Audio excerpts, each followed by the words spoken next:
안녕하세요. 핀테크 소셜 리포터 3기 송하영입니다. 저는 오늘 굉장히 특별한 분을 만나 뵙기 위해 이곳에 왔는데요.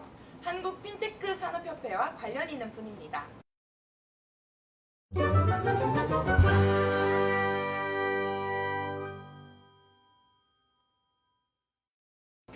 그럼 얼른 김대훈 회장님을 만나러 가실까요?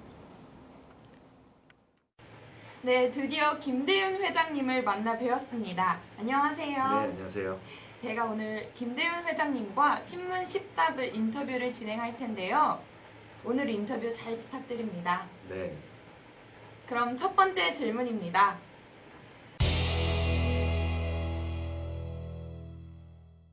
한국 핀테크 산업회에 대한 간단한 소개 부탁드릴게요.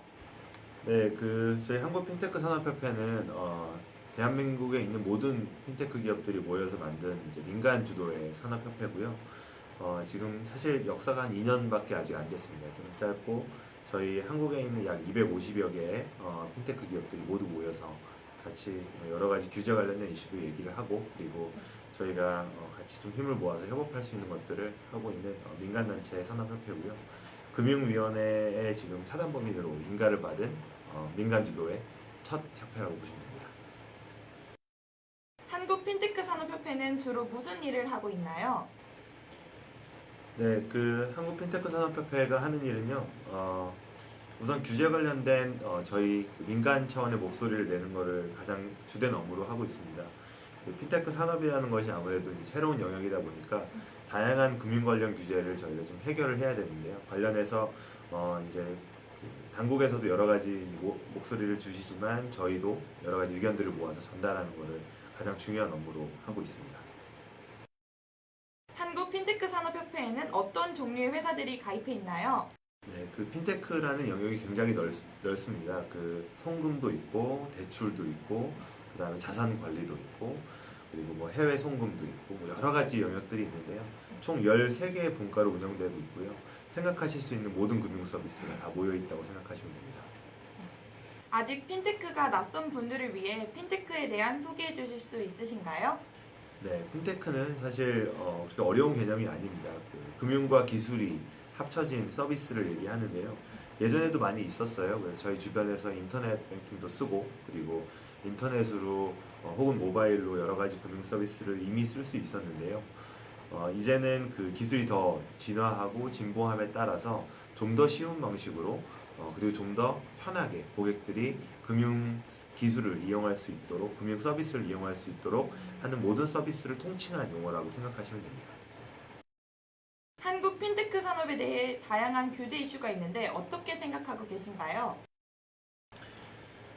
핀테크의 규제가 되게 많습니다. 이게 당연히 그런 게 이제 모든 국가에서는 이런 금융산업은 기관산업이라 그래서 국가의 가장 중요한 어떤 척추 역할을 하는 산업이기 때문에 규제를 마음대로 이렇게 열어주기 굉장히 어렵습니다. 그래서 규제에 대해서는 사실 저희가 여러 가지 관점을 가지고 좀 접근을 하고 있는데요. 우선 기본적으로 기존 금융권을 보호할 수 있는 금융산업 전체를 보호할 수 있는 규제가 있고요. 두 번째는 이제 금융 소비자를 보호할 수 있는 규제가 있습니다. 이 두 개의 규제가 다 필요한 규제들이고요. 다만 이제 새로운 산업이 이런 영역에서, 금융 산업의 영역에서 이제 막 시작이 되고 태동이 될 때는 기존의 형태의 금융 규제는 조금 맞지 않거든요. 그래서 필요한 금융 규제들을 조금씩 저희가 수정해 나가고 보완해 나가고, 또 어떤 규제는 또 없애기도 하고 하는 절차를 밟는 것이 저희 핀테크 산업협회에서 또 하는 일이기도 합니다. 한국 핀테크 산업의 동향은 다른 나라와 비교했을 때 어떤 상황인가요? 한국은 사실 인터넷 보급률이 100%가 넘고요. 100%가 넘는다는 것은 모든 사람들이 인터넷을 쓰고 있다는 겁니다. 그리고 스마트폰 보급률도 약 80% 정도 되는 걸로 알고 있고, 그리고 여러분들이 많이 쓰고 있는 이 카카오톡 같은 채팅도 사실 80% 정도의 보급률이라고 보고 있습니다. 사실 이 정도 수준이 되는 나라가 전 세계에서 10개 미만입니다. 이렇게 인터넷과 모바일이 보급이 되어 있기 때문에 대부분의 사람들은 사실 인터넷 뱅킹과 모바일 뱅킹을 쓰고 있었어요. 다만 이제 이런 부분들이 조금 불편한 부분들이 많이 있었고, 잘 아시겠지만 액티브엑스라든지 아니면은 저희가 대부분의 사람들이 쓰고 계신 그 공인 인증서라든지 이제 이런 부분들이 굉장히 불편하게 되어 있습니다. 그래서 그런 부분들이 이제 조금씩 없어져 나가고 있는 과정인데요. 우리나라가 좀 늦은 감은 없지 않아 있지만, 그래서 중국이나 미국 같은 경우는 굉장히 이런 핀테크 서비스가 대부분의 사람들이 이용하는 서비스가 이미 되었지만 한국에서는 조금은 늦었습니다. 다만 아주 빠르게 변화하고 있고요. P2P 영역 혹은 송금 영역 이런 쪽에서는 전 세계에 유례없는 속도의 성장을 보이고 있습니다.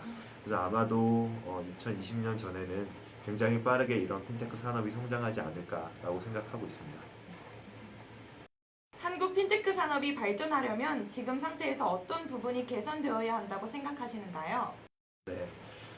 가장 중요한 것은 아무래도 뭐 몇 번 말씀드렸듯이 규제에 대한 부분이에요.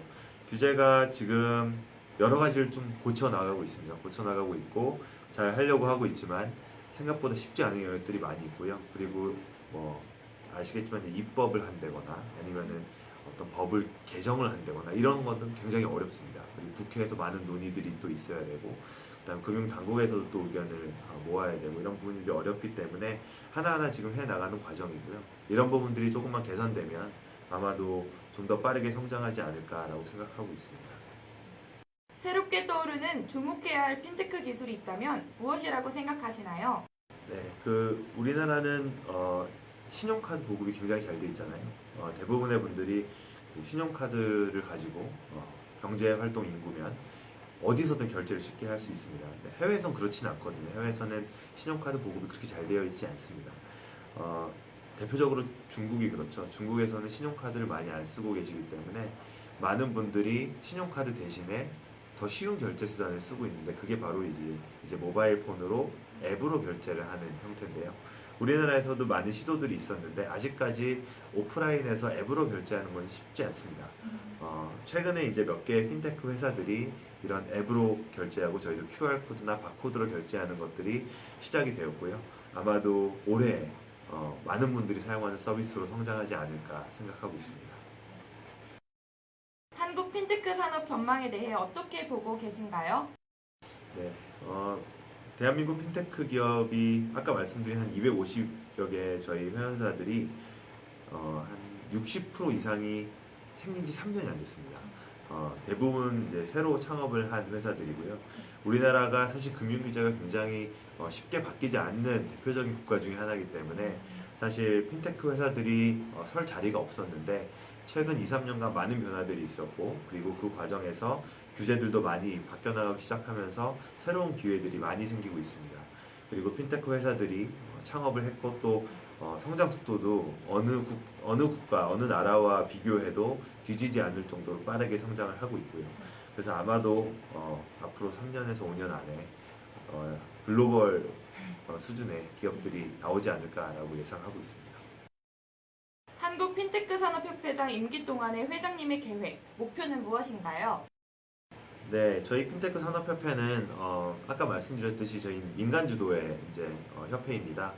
그래서 저희 협회에서 하는 가장 중요한 것들이 이제 규제 관련된 일들이 있지만, 이거 외에도 대한민국 핀테크 산업을 이제 해외에도 알리고, 그리고 우리나라 또 국민들이 좀 더 핀테크 산업을 잘 알 수 있도록 진흥하고 또 부흥하는 것이 저희의 또 역할이기 때문에 저희가 핀테크 산업을 알리기 위해서 여러 가지 활동들을 하고 있습니다. 그 중에 하나가 이 핀테크 산업 전반에 관련된 정보와 데이터를 수집을 해서 저희가 리포팅을 하는 거를 좀 계획을 하고 있는데요. 이런 부분들을 좀 열심히 해서 대한민국 핀테크 산업을 해외에 열심히 알리는 것이 저희가 가지고 있는 큰 계획 중에 하나입니다. 네, 좋은 말씀 감사합니다. 네, 감사합니다. 네, 지금까지 김대윤 회장님과 좋은 말씀 나눠보았는데요. 지금까지 인터뷰에 답변해 주셔서 감사합니다. 감사합니다. 감사합니다.